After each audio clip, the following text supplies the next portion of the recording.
दोस्तों, आज की इस वीडियो में हम कवर करने वाले हैं सभी राजवंश, उनके संस्थापक और उनकी राजधानी, वो भी ट्रिक से। हमारे पास पहला राजवंश है कदम वंश और इसके संस्थापक रहे हैं मयूर शर्मन और उनकी राजधानी जो है वो है वनवासी। तो यदि हम इसकी ट्रिक देखें तो इसकी ट्रिक है कदम कदम पर मोर देखने को मिलते हैं वनवासियों को वन में। मतलब कदम कदम से हो जाएगा कदम्ब, मयूर शर्मन से हो जाएगा मयूर शर्मन और वनवासियों से हो जाएगा वनवासी। ये वनवासी क्या होते हैं? ये वनवासी वे होते हैं जो जंगल में होते हैं, मतलब जिनको हम जंगली कहते हैं, जिनको हम कहते हैं कि ये जंगली आदमी है, तो उनको हम वनवासी बोलते हैं।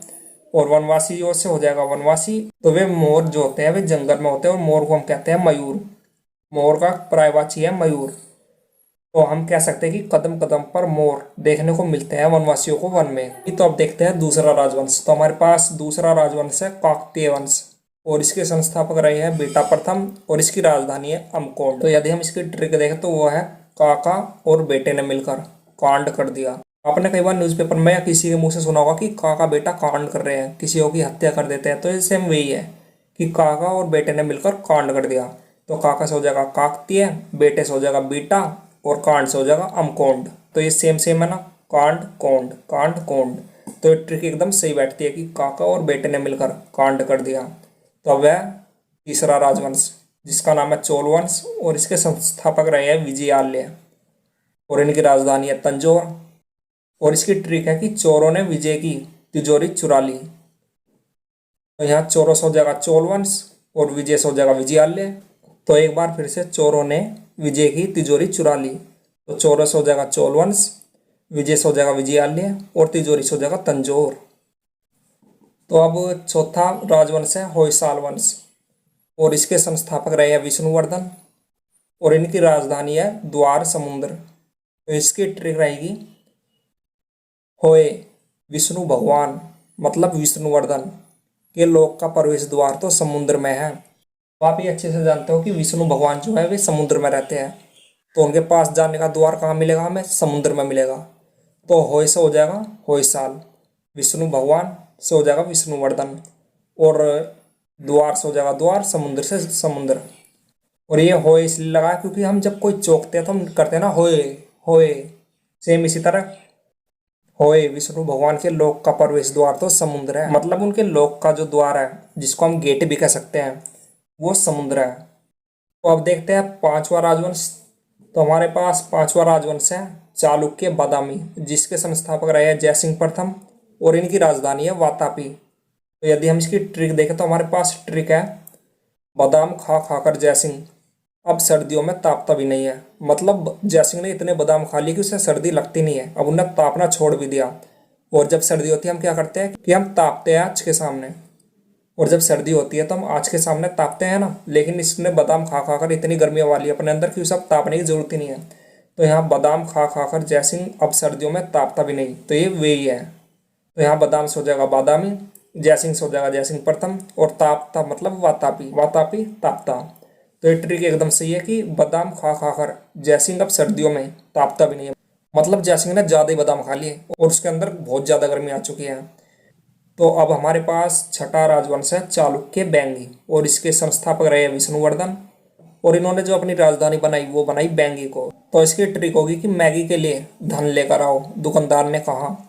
तो मतलब एक गरीब बच्चा है, वो बेचारा मैगी खाने की जिद कर रहा है और वो दुकानदार के पास गया कि अंकल मुझे उधारी मैगी दो।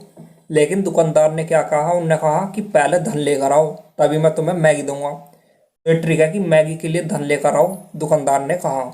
तो मैगी से हो जाएगा बैंगी, बैंगी मैगी, तो यहाँ हम बैंगी को कन्वर्ट कर रहे हैं मैगी में।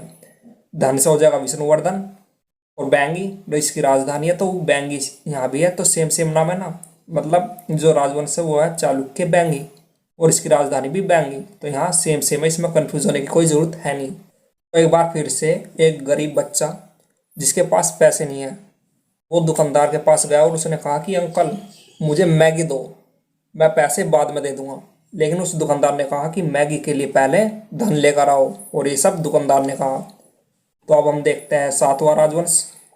तो हमारे पास सातवां राजवंश है मौर्य वंश और इनके संस्थापक जो है चंद्रगुप्त मौर्य रहे हैं और इनकी राजधानी है पाटलिपुत्र। तो चंद्रगुप्त मौर्य एक अच्छे शासक थे और इन्होंने अखंड भारत की नींव भी रखी है।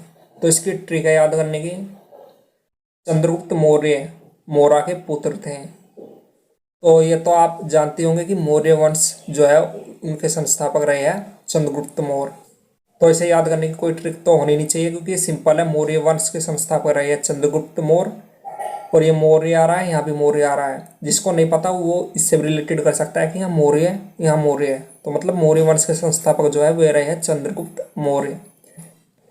तो यहाँ पाटलिपुत्र इनकी राजधानी याद करने के लिए ट्रिक है कि चंद्रगुप्त मौर्य मोरा के पुत्र थे, और ये मोरा उनकी मम्मी माता का नाम था। तो चंद्रगुप्त मौर्य मोरा के पुत्र थे, तो पुत्र से हो जाएगा पाटलिपुत्र, तो पुत्र से हो जाएगा पाटलिपुत्र। तो अब देखते हैं आठवां राजवंश। तो हमारे पास आठवां राजवंश है वर्मन वंश, और इनके संस्थापक जो रहे वे रहे हैं पुष्यवर्मन, और इनकी राजधानी रही है प्रागज्योतिषपुर। तो इसकी ट्रिक देखें तो हमारे पास ट्रिक है इसकी, अमन पुष्प लेकर प्रयाग के ज्योतिष के पास गया।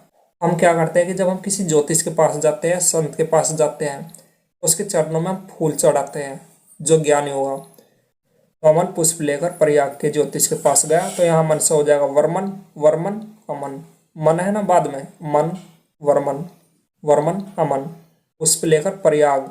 तो यहाँ पुष्प से हो जाएगा पुष्यवर्मन, और प्रयाग से हो जाएगा पराग, और ज्योतिष से हो जाएगा ज्योतिषपुर। तो एक बार फिर से, अमन से हो जाएगा वर्मन वंश, और पुष्प से हो जाएगा पुष्यवर्मन, और प्रयाग से हो जाएगा प्राग, और ज्योतिष से हो जाएगा ज्योतिषपुर। तो ये बिल्कुल इजी ट्रिक है कि अमन पुष्प लेकर प्रयाग के ज्योतिष के पास गया। तो अब हमारे पास नौवां राजवंश है कि लोधी वंश, और इसके संस्थापक जो रहे हैं वे रहे हैं बहलोल लोधी, और इन्होंने अपनी राजधानी बनाई है दिल्ली में। तो इनकी ट्रिक है याद करने की, प्रधानमंत्री नरेंद्र मोदी का प्रधानमंत्री आवास दिल्ली में है। तो यहाँ मोदी से हो जाएगा लोधी, और लोधी वंश की राजधानी रही है दिल्ली, तो दिल्ली से दिल्ली। और ये जो इसके संस्थापक है ये है लोधी वंश, ये वंश है, और इनके संस्थापक रहे हैं बहलोल लोधी। तो लोधी, यहाँ भी लोधी, मतलब सेम है ना, लोधी लोधी लोधी बहलोल लोधी। तो सिंपल ही दिख रहा है कि यहाँ पर लोधी वंश के जो संस्थापक है वे रहे हैं बहलोल लोधी, और इसकी लोधी वंश की राजधानी दिल्ली को याद रखने की ट्रिक है कि प्रधानमंत्री नरेंद्र मोदी का प्रधानमंत्री आवास दिल्ली में है। और ये आप सब जानते हो कि हमारे देश के प्रधानमंत्री दिल्ली में रहते हैं, उनका बंगला जो है वो दिल्ली में है। तो प्रधानमंत्री आवास दिल्ली में है, तो यहाँ मोदी से हो जाएगा लोधी, और आवास दिल्ली में है, तो मतलब दिल्ली, राजधानी दिल्ली। तो अब हम देखते हैं 10वां राजवंश। तो हमारे पास 10वां राजवंश है चंदेल वंश, और उनके संस्थापक रहे हैं नन्नुक, और उनकी राजधानी है खजुराहो। तो इसको याद करने की ट्रिक है कि चंदा मांग मांग कर मन्नू ने खजूर खाए, मतलब मन्नू एकदम गरीब आदमी है, या कह सकते हैं मन्नू एक गरीब लड़का है जिसके पास इतने भी पैसे नहीं कि वो खजूर खा ले। तो उन्होंने क्या काम करा, बेचारे ने चंदा मांग मांग के इकट्ठा करा, और उसके बाद उसने खजूर खा ली लेकर। तो इसकी हमने ये ट्रिक बनाई है कि चंदा मांग मांग कर, तो बेचारे ने चंदा मांगा मन्नू ने खजूर खाए। तो यहाँ चंदा से हो जाएगा चंदेल वंश, मन्नू से हो जाएगा नन्नुक, नन्नुक मन्नुक, यहाँ खजूर से हो जाएगा खजुराहो। हमारे पास आता है 11वां राजवंश जिसका नाम है पाल वंश, और इसके संस्थापक रहे हैं गोपाल, और इनकी राजधानी जो है वो है मुंगेर। तो इनके राजवंश जो है पाल वंश, और इनके संस्थापक गोपाल। तो यहाँ पाल आ रहा है ना, पाल गोपाल, यदि हम इसको हटा देंगे तो हमारे पास आएगा पाल। तो यहाँ भी है ना पाल, तो हमारे पास सिंपल सा देखने को मिल रहा है कि यहाँ भी पाल है, यहाँ भी पाल है, तो मतलब पाल वंश के संस्थापक जो रहे वे है गोपाल। तो गोपाल वंश के संस्थापक की राजधानी मुंगेर को याद रखने की ट्रिक है कि गोपाल ने मुर्गे पाले। तो गोपाल से हो जाएगा यहाँ पाल, और मुर्गे पाले मतलब मुर्गे, और मुर्गे से हो जाएगा यहाँ मुंगेर। तो ये ट्रिक भी एकदम इजी है कि गोपाल ने मुर्गे पाले। तो यहाँ पाल वंश की राजधानी होगी मुंगेर, मुर्गे से मुंगेर, मुर्गे मुंगेर। तो अब हमारे पास 12वां राजवंश है पांड्य वंश, और इसके संस्थापक रहे हैं नेडियोन, और इन्होंने अपनी राजधानी बनाई मदुरै को। तो इसको याद रखने की ट्रिक है, पांडे जी दबंग मूवी में नोटी थे और मधुर गाना गाया। तो पांडे जी मतलब सलमान खान, उनकी फिल्म आई ही कि दबंग। तो पांडे जी से हो जाएगा पांडे, नोटी से हो जाएगा नेडियोन, और मधुर से हो जाएगा मदुरै। तो एक बार फिर से, पांडे जी दबंग मूवी में नोटी थे, आप सब जानते हैं कि नोटी थे, और उन्होंने मधुर गाना गाया, तो मधुर से हो जाएगा मधुरै। तो अब हम देखते हैं 13वां राजवंश। तो हमारे पास 13वां राजवंश है गुप्त वंश, और इसके संस्थापक रहे हैं श्रीगुप्त, और इसकी राजधानी है पाटलिपुत्र। तो इसको याद रखने के लिए ट्रिक की कोई जरूरत नहीं है, क्योंकि गुप्त वंश आ रहा है और यहाँ श्रीगुप्त। श्रीगुप्त में से जब हम श्री हटाएंगे तो हमारे पास क्या आएगा, गुप्त, और ये भी गुप्त। तो यहाँ गुप्त वंश के संस्थापक जो है वे रहे श्रीगुप्त, और इसकी राजधानी पाटलिपुत्र है। तो हमारे पास 14वां राजवंश है परमार वंश, और इसके संस्थापक रहे हैं उपेंद्र, और उन्होंने अपनी राजधानी बनाई धारा नगरी। तो इसको याद रखने की ट्रिक है कि मार पड़ती है उपद्रवियों को और धारा लगती है नगर में, धारा लगती है नगर में। तो यहाँ मार से हो जाएगा परमार, परमार में आ रहा है ना मार, तो यहाँ भी मार। उपद्रवियों से हो जाएगा उपेंद्र, और नगर में हो जाएगा धारा नगरी। तो यहाँ धारा से हो जाएगा धारा, धारा, और नगर से हो जाएगा नगरी। तो हमारे पास 15वां राजवंश है मुगल वंश, और इसके संस्थापक रहे हैं बाबर, और इन्होंने अपनी राजधानी दिल्ली को बनाया और उसके बाद आगरा को बनाया। तो ये भी एकदम इजी है। तो ये सिंपल है कि मुगल वंश के संस्थापक बाबर थे, और उन्होंने अपनी राजधानी दिल्ली को बनाया और उसके बाद आगरा को बनाया। तो एग्जाम में मुगल वंश की राजधानी दिल्ली भी आ सकता है और आगरा भी आ सकता है। तो अब हम देखते हैं 16वां राजवंश। तो हमारे पास 16वां राजवंश है शिशुनाग वंश, और इसके संस्थापक रहे हैं शिशुनाग, और इन्होंने अपनी राजधानी बनाई वैशाली को। तो इसको याद रखने की ट्रिक है, तो इसको याद रखने की ट्रिक है कि नाग में विष होता है, विष मतलब जहर। तो आपको शिशुनाग वंश दिख रहा है, और इसके संस्थापक भी थे शिशुनाग, तो मतलब इनको याद रखने की कोई ट्रिक नहीं है। तो अब हम इसकी राजधानी को याद रखने की ट्रिक देखते हैं। तो वह है नाग में विष जहर होता है। तो यहाँ शिशुनाग से हो जाएगा नाग, शिशु नाग से यदि हम शिशु हटा देते तो हमारे पास है नहीं नाग, नाग, नाग, शिशुनाग, नाग। विष से हो जाएगा वैशाली, तो नाग में विष होता है, विष मतलब वैशाली, विष मतलब वैशाली। तो हम देखते हैं अब 17वां राजवंश। तो हमारे पास 17वां राजवंश है सैन वंश, जिसके संस्थापक रहे हैं सामंत सैन, और इनकी राजधानी है लखनौती। इसको याद रखने की ट्रिक है कि भारतीय सेना से जो सामने से टकराएगा वो लख जल जाएगा। अब बात आती है कि ये लखना क्या है, ये लखना वर्ड क्या है। तो आपने कई बार सुना होगा कि जब चावल ज़्यादा पक जाते हैं और वे नीचे से काले हो जाते हैं तो उसको बोलते हैं लग गए, कि चावल लख गए। ये भी वही है, मतलब सेना जो है हमारी भारतीय सेना वो दुश्मन को जला देगी, मतलब लखा देगी युद्ध के मैदान में।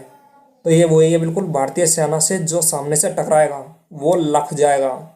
लख मतलब जल जाएगा। मैं एक बार फिर से बता दे रहा हूँ, लखने का मतलब है कि जब चावल कोई ज़्यादा पक जाता है तो उसको हम बोलते हैं कि लख गए, कि चावल लख गए। यहाँ भारतीय सेना से हो जाएगा सैन वंश, सामने से हो जाएगा सामंत, और लखने से हो जाएगा लखनौती। तो अब है हमारे पास 18वां राजवंश पल्लव वंश, और इसके संस्थापक रहे सिंहवर्मन चतुर्थ, और उन्होंने अपनी राजधानी बनाई कांचीपुरम को। तो इसको ट्रिक है कि याद रखने की, जू में पालने वाले व्यक्ति शेरों, शेर का पर्यायवाची शब्द है सिंह, तो मतलब शेरों सिंहों को कांच के घरों में पालते हैं। अब आपको स्क्रीन पर एक इमेज दिखाई दे रही होगी, जैसा इस इमेज में दिखाई दे रहा है कि शेर जो होते हैं वे जू में कांच की दीवार के परे होते हैं ताकि वे इंसानों पर हमला ना कर सके। तो जू में जब शेरों को पाला जाता है तो उनको कांच के घरों में रखा जाता है। घरों में मतलब ऐसे नहीं कि उनके लिए कांच का घर बना दिया, उनके लिए दीवार बनाई जाती है कांच की, ताकि वे इंसानों को देख सके और इंसान उन्हें देख सके, बट वे इंसानों को खतरा ना हो, इसके लिए हम कांच की दीवार लगाते हैं। तो इमेज में आपको समझ में आ गया होगा। तो फिर एक बार फिर से, जू में पालने वाले व्यक्ति सिंगों को कांच के घरों में पालते हैं। तो ये याद रखने की ट्रिक है केवल, जू में पालने वाले व्यक्ति सिंगों को कांच के घरों में पालते हैं। पालने से हो जाएगा पल्लव वंश, पल्लव में आ रहा है नहीं, आवाज से आ रही है पाल पाल पाल, तो यहाँ पल्लव से हो जाएगा पालने, सिंगों से हो जाएगा सिंहवर्मन चतुर्थ, कांचीपुरम से हो जाएगा कांच, और कांच से हो जाएगा कांचीपुरम, सिंगों से हो जाएगा सिंहवर्मन चतुर्थ, पालने से हो जाएगा पल्लव वंश। तो अब हमारे पास 19वां राजवंश है गुर्जर प्रतिहार वंश, और इसके संस्थापक रहे हैं नागभट्ट प्रथम। इन्होंने राजधानी बनाई अपनी कन्नौज को। तो इसको याद रखने की ट्रिक है कि मेरे पास से गुजरकर एक नाग अनाज के कट्टों में छिप गया। तो अनाज बोले तो चावल गेहूं जो कट्टे होते हैं तो उनमें जाकर छिप गया। तो मेरे पास से गुजरा मतलब एक सांप है और वो मेरे पास से गुजरा, और गुजर कर क्या हुआ, वो अनाज के कट्टों में छुप गया। तो मेरे पास से गुजर कर बोले तो गुर्जर प्रतिहार वंश, तो यहाँ गुजर कर से हो जाएगा गुर्जर प्रतिहार वंश। नाग से हो जाएगा नागभट्ट प्रथम, और अनाज से हो जाएगा कन्नौज। तो मेरे पास से गुजर कर एक नाग अनाज के कट्टों में जाकर छिप गया। तो हमारे पास 20वां राजवंश है कि गुलाम वंश, और इसके संस्थापक रहे कुतुबुद्दीन ऐबक, और इन्होंने अपनी राजधानी बनाई दिल्ली को। तो ये भी एकदम सिंपल है, इसको ट्रिक से याद करने की कोई ज़रूरत नहीं है, ये आसानी से याद हो जाएगा। तो दोस्तों आज की इस वीडियो में इतना ही। अगर वीडियो अच्छी लगे तो वीडियो को लाइक, शेयर और चैनल को सब्सक्राइब जरूर करें। तो मिलते हैं अगली वीडियो में, तब तक के लिए जय हिंद, जय भारत।